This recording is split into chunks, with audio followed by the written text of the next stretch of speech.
Je suis togolaise de nationalité et vivant en Allemagne depuis 2002. Depuis bas âge, c'est l'islam. Je suis née dans l'islam. J'ai fait l'école coranique depuis 4 ans jusqu'à quitter le pays. Je connais le Coran. Je lis le Coran. Mais je ne comprends pas tous les versets du Coran. Je cherchais Dieu en Europe ici. À travers les situations que j'ai vécues dans l'Europe, dans l'Allemagne, j'ai commencé par chercher Dieu. Car étant musulmane, j'envoyais de l'argent aux imams. Parce que chez nous les musulmans, si tu cherches la grâce, il faut envoyer de l'argent pour des gens qui connaissent le Coran pour qu'ils prient pour toi. Il faut toi-même parfois assister, il faut acheter des moutons pour faire des sacrifices, lire le Coran pour que les choses marchent. Donc tout cela j'ai fait. J'envoyais de l'argent, on me faisait des prières mais rien ne marchait. Je faisais tout mais ça ne marchait pas. À un moment donné, moi-même j'ai décidé de chercher Dieu intimement. J'ai commencé par lire le Coran et je ne sais pas comment, je ne comprenais pas les versets. Je lisais mais je ne comprenais rien. Donc j'ai cherché à acheter un Coran en français. Je ne l'ai même pas acheté ce Coran en français. C'est un cousin qui me l'a donné. Mon cousin là, il s'appelle. Il m'a donné le Coran en français. Et chaque jour, je me suis donné quelques pages où je lisais. Et je priais. Je faisais les prières surrogatoires en islam. Il y a des prières où tu peux faire sans être obligé. Et moi, je les faisais. Parfois, je faisais 20 rakats. Dans la nuit, vers minuit, je me levais jusqu'à 4 heures du matin. Je faisais les rakats, je m'asseyais et je les lisais. Parce que, étant musulman, si tu es un vrai musulman, tu dois le connaître par cœur. S'il y a les soucis, dès que tu pars chez un imam, on te dit, va lire le Ayatul Kursi. Là, Dieu va ouvrir les portes. Donc moi, comme j'avais fait l'école coranique et on nous a appris ça, c'est un verset que même mon fils qui est allemand, je lui ai appris ça à l'âge de 9 ans. Et il a enregistré ça dans sa tête. Je me disais, ça peut nous sauver. Donc, je me suis mis dedans. Ce verset, je le lisais parfois à 24 fois la nuit. Ce n'est pas un verset qui est court. Parfois 99 fois. Parce que le chapelet musulman a 99 grains. Donc, je le lisais. Ayatul Kursi. Je faisais les nafula, les prières surrogatoires. Je cherchais vraiment Dieu. Mais je ne voyais pas Dieu. Dieu était loin de moi. Je priais jusqu'à, je ne sais pas, à mon âge. Est-ce qu'il y a les jeunes filles de mon âge qui prient comme ça? Je me demandais ça parfois. Je disais, mais papa, pourquoi moi je prie et puis tu ne me réponds pas? Où est le véritable Dieu? J'appelais les imams, les gens, les marabouts, selon moi, qui sont des hommes de Dieu. J'allais vers eux, j'envoyais de l'argent, 500 euros, 1000 euros. Parfois, on me disait, même toi-même, tu dois venir en Afrique pour qu'on te purifie. Je prends mon billet, je m'en vais en Afrique. Je fais une semaine dans la prière avec ces gens-là. C'est vrai, on priait la nuit, on lisait le Coran. Mais à mon retour, avec de l'espoir, rien ne marchait. Donc moi-même, je me suis mis dans mes prières. Les nuits, je me levais. Les nuits étaient devenues, moi, mes journées. Parce que la souffrance était haut et je voulais changer ça. Donc je me levais les nuits, je priais, j'invoquais Dieu à toutes les langues dont je pouvais parler. Je suis Kotokoli du Togo. Et comme tout le monde le sait, les Kotokoli, 98% ce sont des musulmans. Donc je priais en islam. C'était un songe parce que je n'étais pas loin dans le sommeil. Il y a un homme, cet homme qui venait des montagnes. C'était de ce côté, dans mon songe. Il venait avec des disciples. Et moi, j'étais assise en bas d'une colline. Je voyais comment il venait. Il est venu jusqu'à vers moi et automatiquement, je me suis levée. Et il a prié, il a prié, il a prié avec moi, il a prié, mais je ne sais pas quelle parole il disait. Après, il m'a tenu cette main. Et on a marché, il a parlé, il a parlé. Après, on est ressorti. Et automatiquement, je lui disais, je vais aller avec toi. Parce que cet homme était différent. Il était, je ne sais pas comment expliquer. C'est un homme, je ne parle pas, mais il savait ce que je voulais. Et il me répondait. Je voulais lui suivre, mais il a refusé. Je suis restée là en bas des collines et je voyais comment il a repris la route vers les montagnes. Avec ses disciples, ils sont repartis. Je me suis levée. Quand je me suis levée, c'est comme s'il y a quelque chose qui a changé. Mais qui est cet homme? Je commence par me demander, c'est qui? Qu'est-ce qu'il voulait? Parce que c'était réel. C'était réel. J'ai commencé par me demander, c'est qui ça? C'est le Dieu de l'islam? C'est Mohammed sallallahu alayhi wa sallam? C'est qui cet homme? Je me suis dit, ok, en ce moment, il y avait un imam. Je ne vais pas appeler son nom, mais s'il voit cette vidéo, il va se reconnaître à Lomé au Togo, au quartier Adjidogon. J'ai appelé ce imam, je dis, oh, Chéhou, c'est comme révérend dans l'islam. Chéhou, regarde ce que j'ai vu dans mon songe. Est-ce que tu peux... Qui est cette personne? Parce que mon esprit ne reposait pas. Mon imam, mon chéhou va me demander, ah, ma fille, ça c'est papa. Comment est-ce que c'est chez toi que papa va venir? J'ai dit, hein? Papa, tu parles de quel papa? Il me dit, ah non, laisse, c'est bon. J'ai dit, ok. Papa, comme il ne voulait pas aller loin avec moi, j'ai coupé le téléphone, puis je me suis ressaisie. Et je parlais toujours, je dis, qui est cet homme? Qui est cet homme? Prophète Mohammed, c'est toi? Si c'est toi, il faut encore me parler. Qui est cet homme? Donc, je transportais ce songe avec moi, mais je ne savais pas qui peut me donner l'explication de ce songe. Je continuais toujours dans l'islam. Je priais, j'invoquais mon Dieu, mais rien ne changeait. À un moment donné, j'ai dit, mais comment est-ce que quelqu'un peut prier comme ça jusqu'à... J'ai laissé mes sommeils, j'ai coupé les discothèques, j'ai abandonné toutes les sorties. Moi, je prie seulement les nuits. Pourquoi rien ne change? Même si c'est... Je ne sais pas. Quelque chose doit changer au moins. Je continue par lire mon Coran. Je tombe sur le verset Mariam, en islam.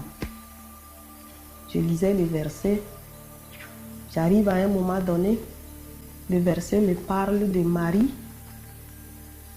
Mariam dans l'islam, qui a fait un enfant, qui a eu un ange, l'ange Gabriel, l'islam appelle Djibril.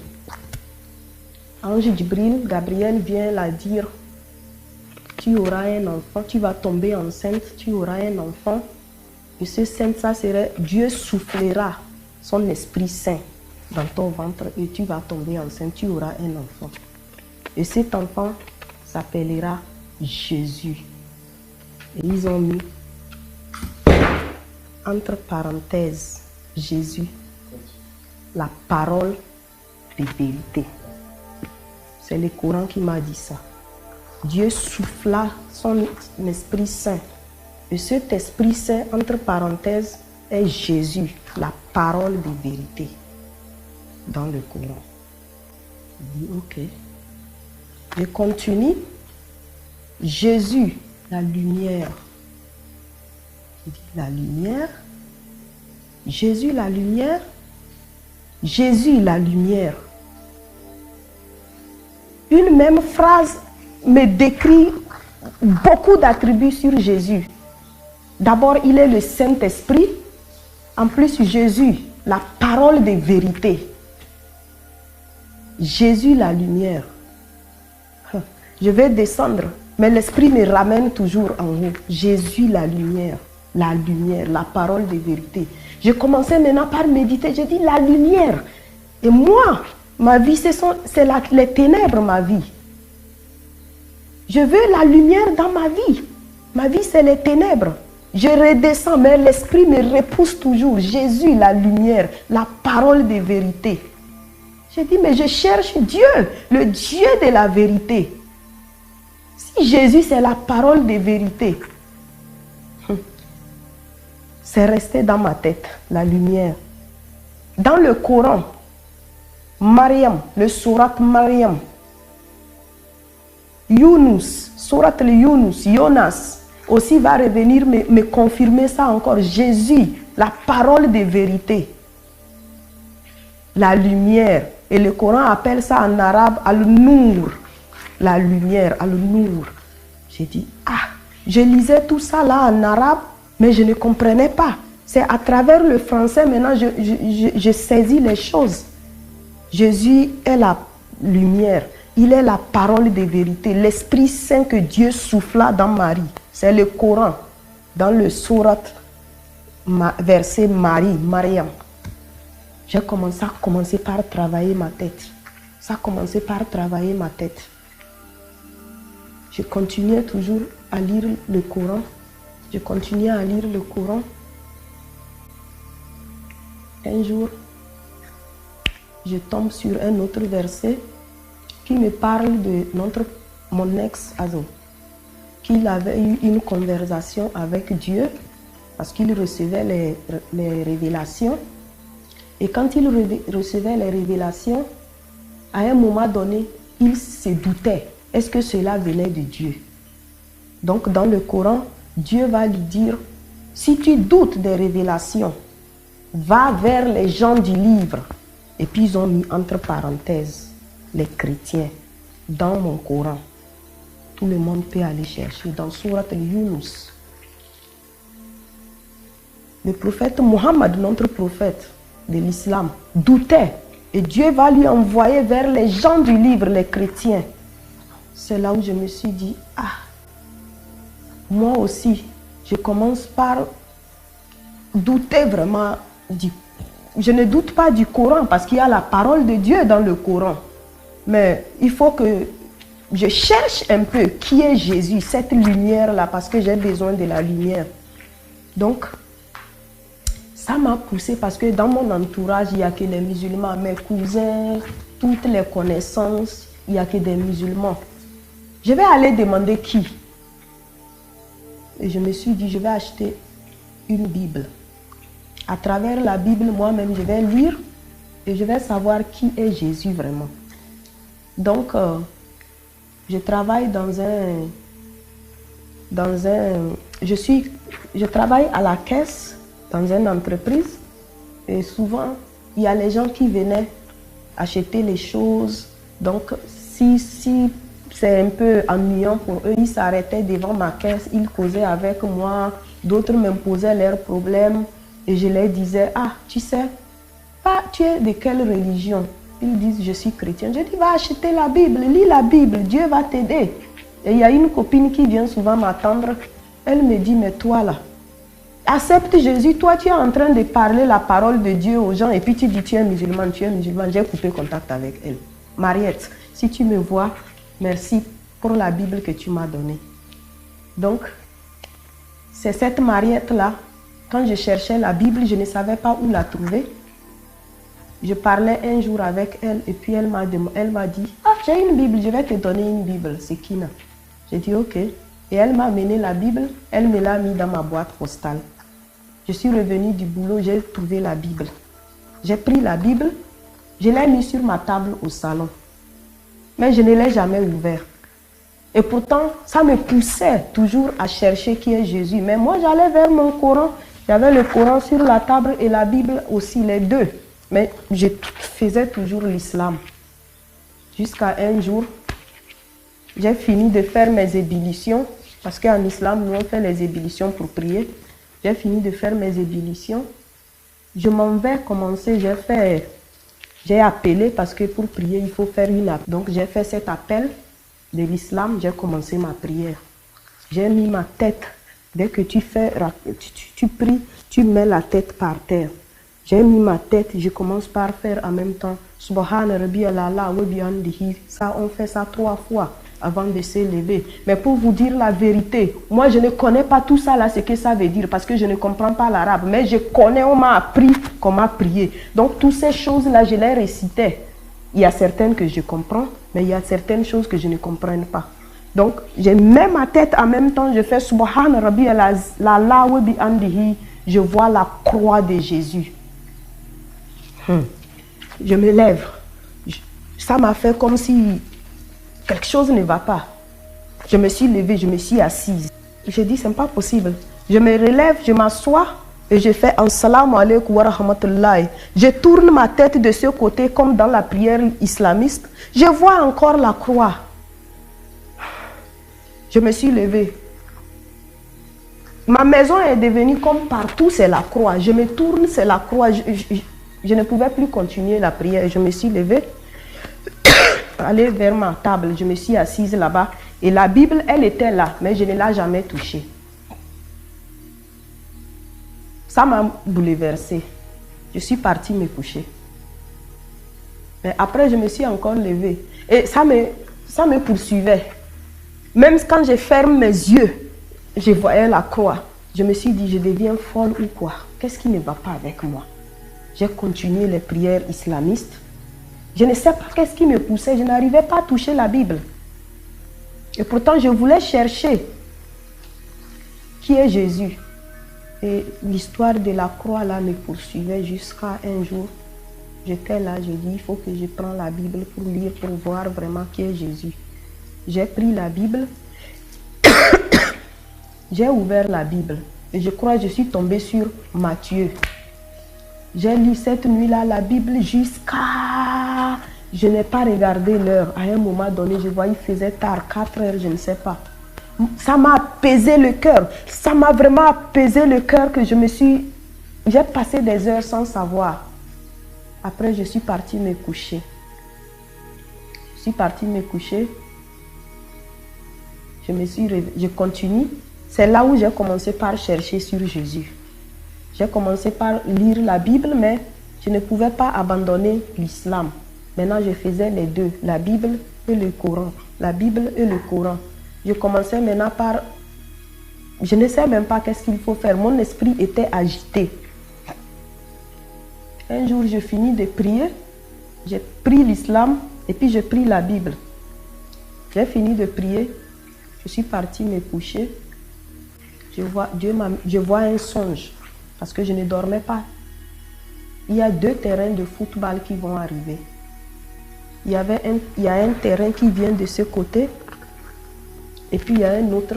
Quand celui-là vient, l'esprit me disait, quitte ce terrain, va de l'autre côté en haut, tu seras sauvé. Et celui-là dont on me disait de quitter, elle venait de ce côté, elle partait. Et puis il y a un autre qui affranchissait, tu seras sauvé. Quitte ce terrain, tu seras sauvé. Je me suis levée. J'ai dit, mais qu'est-ce qui ne va pas vraiment avec moi? Je suis malade. Qu'est-ce qui ne va pas? C'est quoi encore cette histoire? Quel terrain je dois quitter? Quand ça parlait, moi je me suis dit, peut-être c'est mon petit parce que lui joue le football. Peut-être je dois lui changer de club, moi je ne sais pas. C'était le même nuit. Je me suis levée, j'ai prié, j'ai dit, mon Dieu, mon Père, aide-moi, papa, aide-moi s'il te plaît. Je priais maintenant en ma langue, parfois français, parfois kotokoli, parfois le mina, tout était mélangé. Je me suis recouchée le même nuit. L'esprit va m'amener quelque part, dans une église. Dans une église, les gens louaient Dieu. Les gens chantaient, les gens louaient Dieu et moi j'étais devant quelque part. Le moment qu'on me tend le micro, j'ai fait ma main comme ça, je voulais attraper le micro, je ne pouvais pas l'attraper. Il y a eu une saleté qui commençait par sortir de ma bouche. Une fumée noire. Je ne peux pas expliquer qu'est-ce que c'était. Ça sortait de ma bouche. Je mettais ma main, j'enlevais. Ça ne s'arrêtait pas. Je voulais cacher devant le public, mais ce n'était pas possible. Je mettais mes doigts, j'enlevais. Je mettais mes mains, j'enlevais. Jusqu'à un moment donné, j'ai pu enlever cette saleté. J'ai tendu ma main, en même temps, j'ai pris le micro et puis je me suis réveillée. Quand je me suis levée, Mon corps commence par trembler. Je dis, mais ça c'est quoi? Même étant levé, je mettais ma main toujours chercher, mais je vois que non, je suis en réalité maintenant, il n'y a rien. Mon corps tremblait, ça tremblait. J'ai prié, j'ai dit, oh papa, qu'est-ce qui ne va pas vraiment avec moi, Sekina? Qu'est-ce qui ne va pas? Aide-moi, Seigneur. Mon Dieu, mon Père, aide-moi. Je priais maintenant les 2 prières. Je commençais par fouiller maintenant sur les YouTube pour voir comment les chrétiens prient même. Qu'est-ce qu'ils disent dans leurs prières? Parce que moi, je lis seulement la Bible. Qu'est-ce qu'ils disent? Quand j'ouvre le YouTube, je vois, je dis, mais Sekina, tu ne peux pas laisser l'islam. Tu ne peux pas laisser l'islam. Qu'est-ce que les gens vont parler de moi? Je vais dire quoi à mon papa? Lui qui se dit imam, il est grand, l'islam. Je me suis recouchée. Après, je me suis réveillée. Je continuais les 2.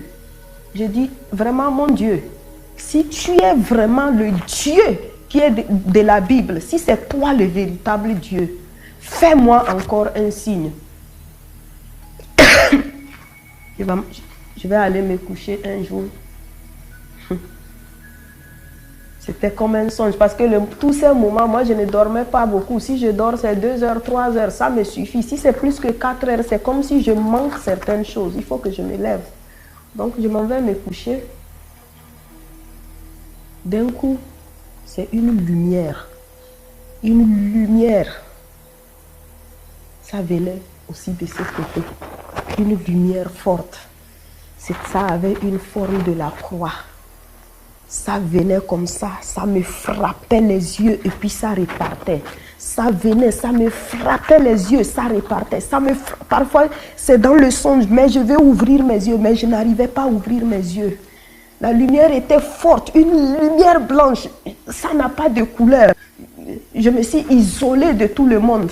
J'étais tellement dans un autre monde.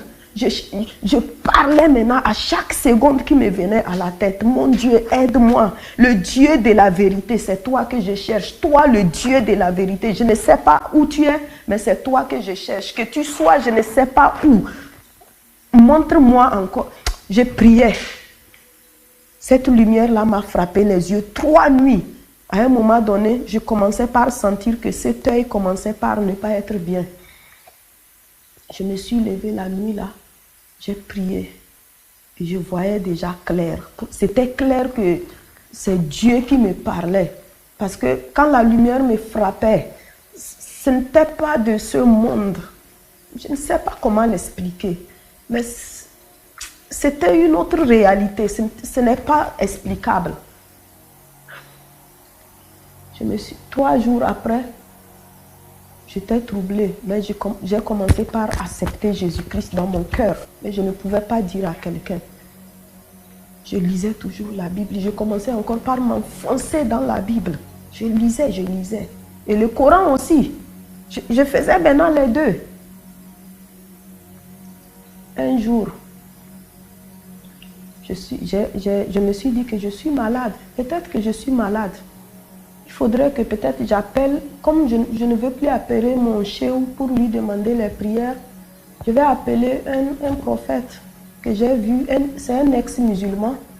Quand je cherchais maintenant les ex-musulmans pour pouvoir voir qu'est-ce qui les a poussés à devenir chrétiens, je fouillais maintenant, j'ai trouvé un prophète qui est ex-musulman de la Côte d'Ivoire. Je lui ai appelé. Quand je lui ai appelé, je lui ai dit que moi je crois que je suis malade. Est-ce que tu peux prier pour moi? Il me dit, oui, il peut prier pour moi. Mais il va me dire une chose. On n'a qu'à faire le Skype. Comme ça, il va me voir, comme ça, il peut prier. Quand j'ai allumé le Skype, le monsieur me dit, toi là, viens servir Dieu. Dieu t'appelle. Dieu t'a appelé pour servir Dieu. J'ai dit, ah, il me raconte quoi? Je veux que tu pries pour moi. Prie pour moi parce que moi, j'ai des problèmes ici. Il me dit, non, toi, tu dois servir Dieu. Tu dois servir Dieu. Après, je dis, mais qu'est-ce que celui-là, il raconte? Je veux l'huile parce que j'ai vu que tu as l'huile que tu donnes aux gens ou bien, je ne sais pas, tu vends-moi ça pour que je puisse déranger les trucs qui me dérangent. Il m'a parlé de servir Dieu, de servir Dieu. Moi, j'ai voulu seulement son huile. J'ai pris l'huile, j'ai eu l'huile, il a donné ça à une femme, la femme m'a envoyé ça. Et puis j'ai pris son huile, j'ai mis, le jour-là, j'étais hors de moi.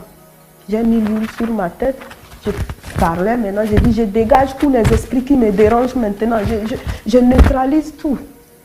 Quand j'ai mis l'huile, je suis allée sur YouTube.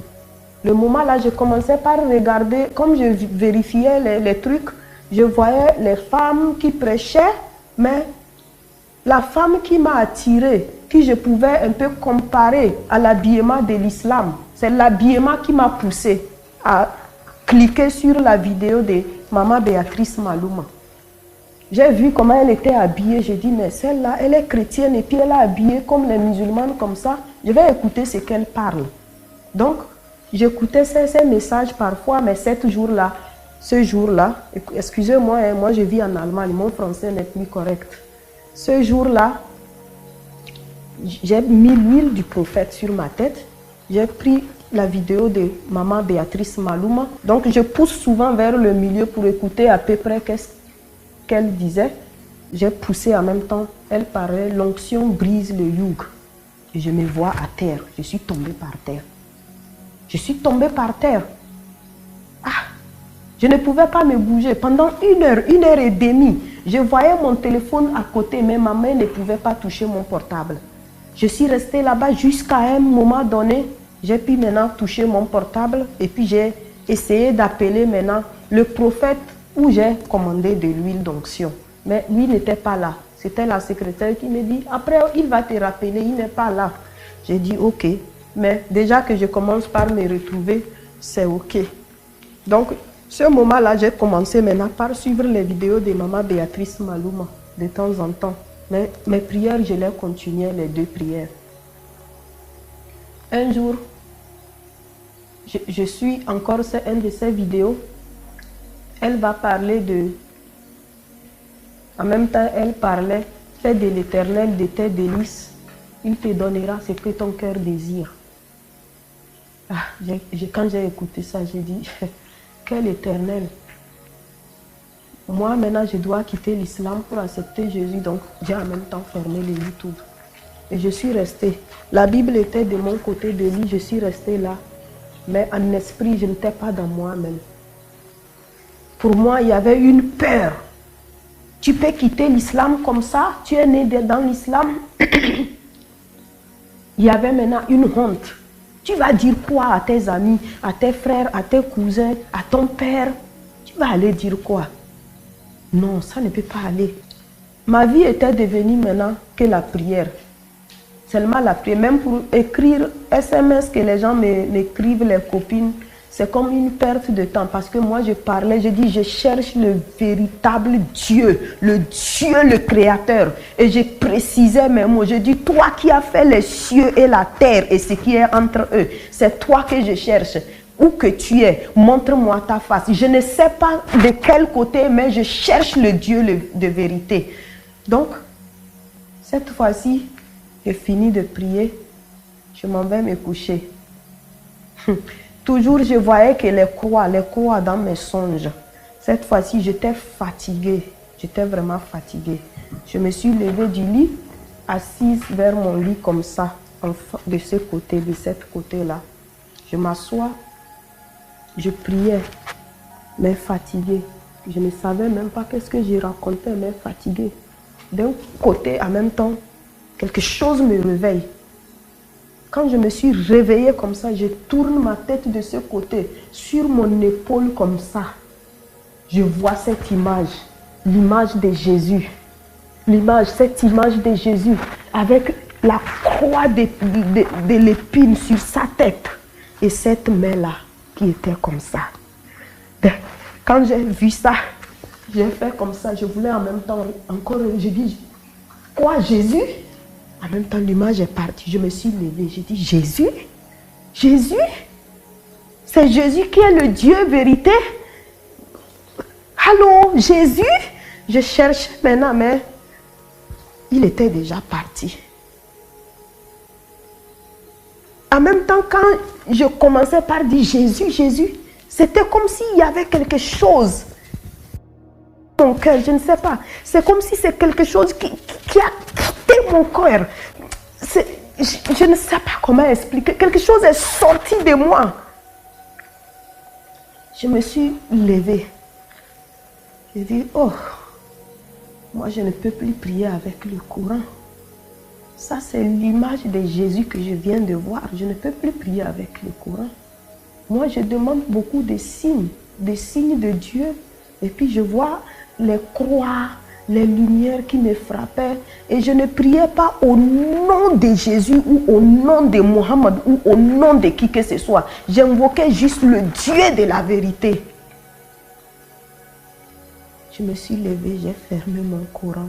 Je l'ai mis en haut quelque part. Je me suis dit, je dois peut-être maintenant vraiment chercher qui est Jésus. Qui est Jésus. Il y avait la peur quelque part qui est partie, mais il y a les inquiétudes qui sont là. Mais j'ai commencé par prier avec la Bible. Je regardais sur le YouTube comment les chrétiens prient. Parfois je me disais, ah, je lis la Bible et puis les mots qui parlent de moi, moi-même je mets mon jeu dedans et puis je prie. Donc c'était comme ça que je faisais. Je priais, j'invoquais Dieu par ici, j'invoquais Dieu par là. Et c'est comme ça que j'ai mis le Coran de côté. Mais de temps en temps, je prenais le Coran et je revérifiais les endroits où j'ai été frappée par. Mais j'ai laissé le Coran d'abord et je me suis concentrée dans la Bible. Et d'un coup, j'ai commencé par remarquer qu'il y a un feu qui est dans mon corps.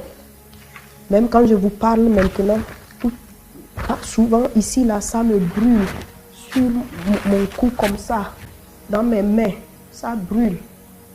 Parfois, je touche mon fils, je dis, viens Samir, touche voir, est-ce que ça te brûle? Il me dit, non maman. Je dis, mais moi, ça me brûle dans mes mains, partout sur mon corps, ça me brûle, je ne supporte pas. Qu'est-ce qui ne va pas avec moi? Mais je priais. Dans ma gorge, ça brûle. Même quand je vous parle, là, il y a un feu qui brûle dans ma gorge. Donc, j'ai accepté Jésus comme ça, mais je n'allais pas à l'église. Kodjo, ce frère-là, il m'appelait souvent, il me demande, ça va? Je dis oui. Mais bien, on va aller à l'église. Je dis après, une autre fois. Donc, je remettais ça. Mais je continuais mes prières. Je continuais par faire mes prières.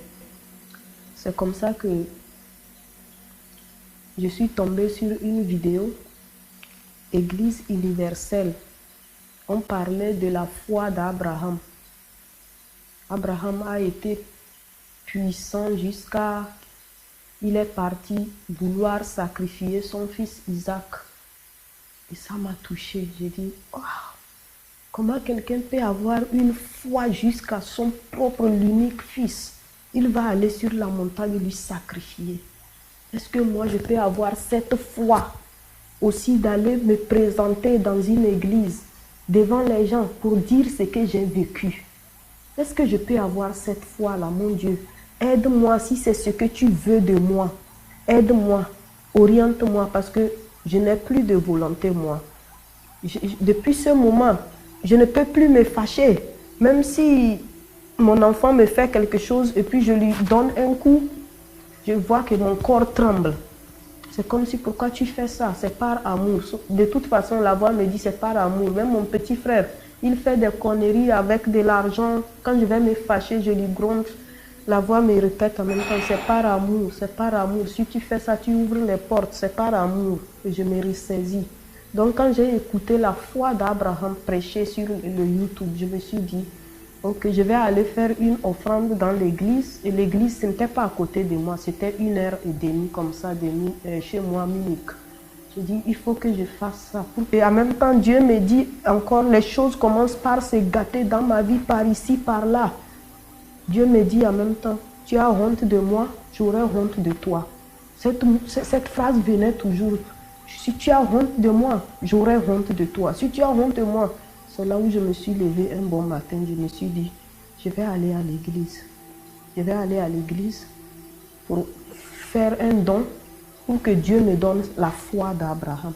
Donc je suis partie à l'église.